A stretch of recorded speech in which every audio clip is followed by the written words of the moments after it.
am Garett Thomas, and this is Talking Movies. I'm here this Tuesday, January 23rd, so that we can briefly review the top nominations this morning from the Academy Awards. Here they are for Best Picture. There will be 10, so it's Oppenheimer, Killers of the Flower Moon, Poor Things, Barbie, The Holdovers, American Fiction, Anatomy of a Fall, Maestro, Past Lives, and The Zone of Interest. So, as correctly predicted by Ann Thompson, there were 2 nominations from foreign film. And carrying that over, they're both in the Best Director category as well. So we have Christopher Nolan for Oppenheimer, Martin Scorsese for Killers of the Flower Moon, Yorgos Lanthimos for Poor Things, Jonathan Glazer for The Zone of Interest, that's one of them, and Justine Triet for Anatomy of a Fall, that's the second one. That means there's no Greta Gerwig for Barbie, nor, I think it was Bradley Cooper. Yeah, no Bradley Cooper for Maestro either. I do think that in a year that ended up having 13 nominations for Oppenheimer, that is definitely the film to beat this year. It was often referred to as Nolan's magnum opus. I think it was fascinating to see how they specifically did not give Oppenheimer a visual effects nom because they had sort of predetermined a short list beforehand.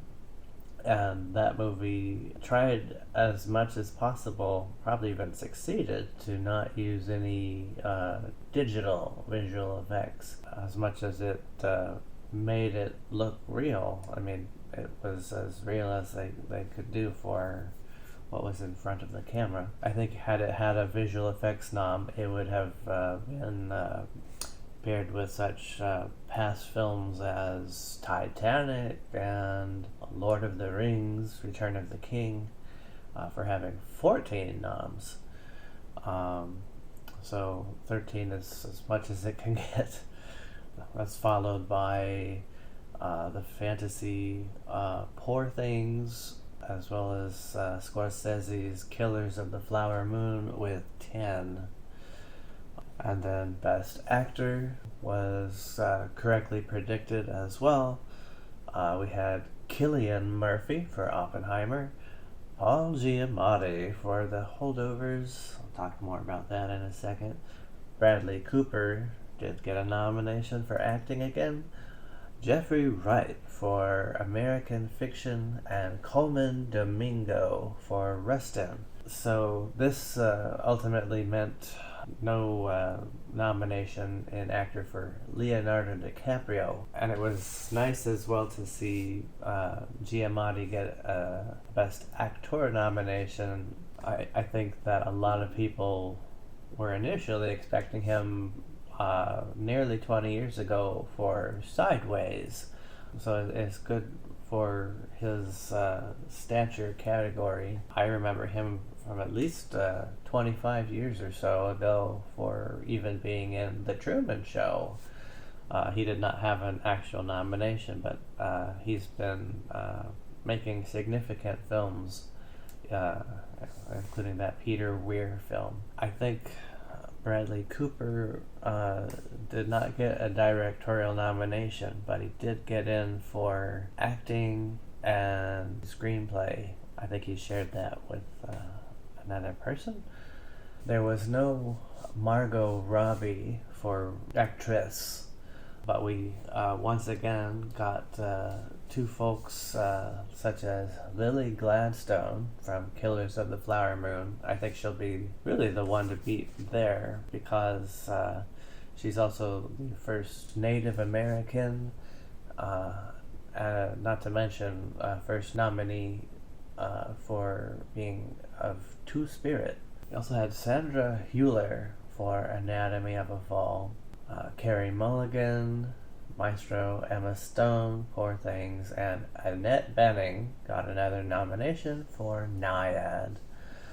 I believe Sandra Hüller may have been a winner at Cannes Film Festival. Supporting actor, all accurate. We had Robert Downey Jr. for Oppenheimer, Ryan Gosling for Barbie, Robert De Niro for Killers of a Flower Moon, Sterling K. Brown for American Fiction, and Mark Ruffalo for Poor Things. We had one off for supporting actress predictions. We have Da'Vine Joy Randolph, The Holdovers, Danielle Brooks for The Color Purple, that was accurate, Emily Blunt for Oppenheimer, Jodie Foster for Naiad, and then America Ferrera for Barbie.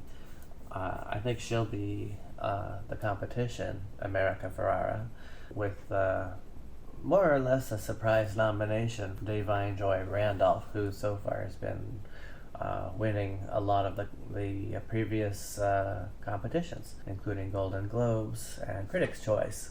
I want to discuss a few more things. It does look like Barbie got a total of 8 nominations. The Zone of Interest earned 5 nominations. How many did Past Lives, as well as Anatomy of a Fall get?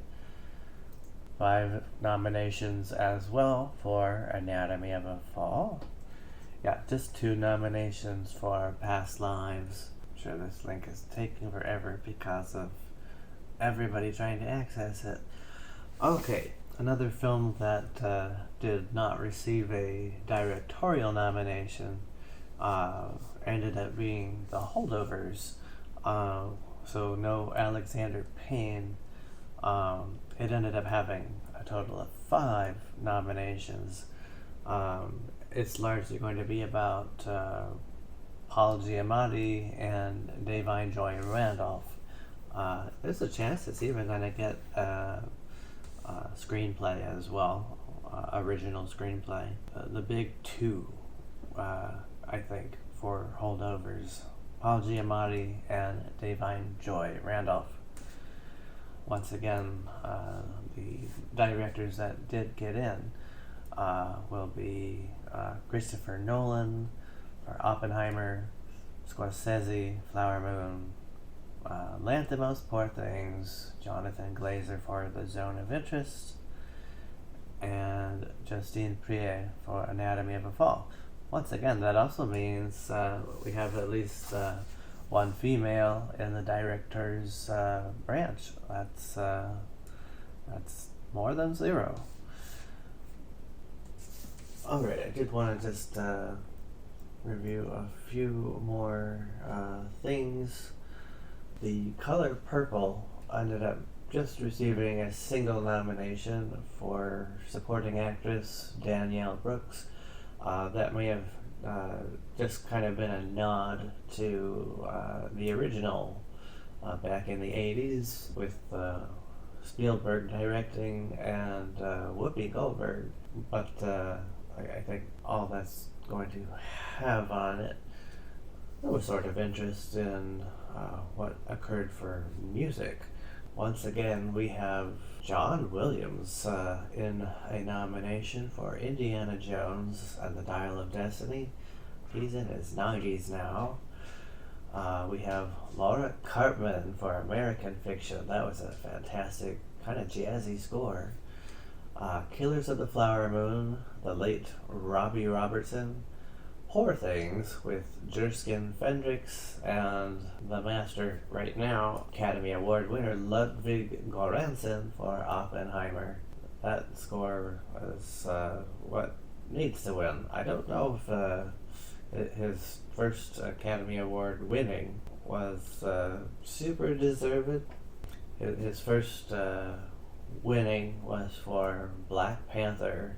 I think he was up against such potentially deserved folks as Nicholas Bertel for If Beale Street Could Talk, Terence Blanchard for Black Klansman. Then you had a few additionals, but they chose that. So I think by having this particular nomination for Oppenheimer score, that was fantastic and sounds deserved already. The biggest films are definitely Oppenheimer, Killers, and Poor Things. That, of course, being Killers of the Flower Moon, because there's The Killers as well that didn't receive anything. Okay, American Fiction received 5 as well. Okay, so Maestro's actually coming in with 7 nominations. It just did not happen to include directorial for Cooper, but that's still significant. Makeup, hairstyling. Maestro did not receive an original score nomination because all of the songs were played written beforehand. For Maestro, it did not receive an original score nomination because Leonard Bernstein, well, he's already passed away, but that's what that film was all about. He even had a participation with Stephen Sondheim for writing all the music for West Side Story back in the 60s. I do think I need to see Poor Things still. Of the Best Picture nominees that I got to see or not, I viewed American Fiction, Barbie, Maestro, The Holdovers, Killers of a Flower Moon, Oppenheimer. Okay, so I viewed 6 out of 10. I still need to view Past Lives, Anatomy of a Fall, Poor Things, and The Zone of Interest. Okay, so I think that about wraps it up. We'll see what I actually use in this recording. Thank you for watching Talking Movies with myself, Garett Weston Thomas. Until next time, enjoy the actual Academy Awards, which will be Sunday, March 10th, 1 hour prior than usual. Just looking forward. See ya.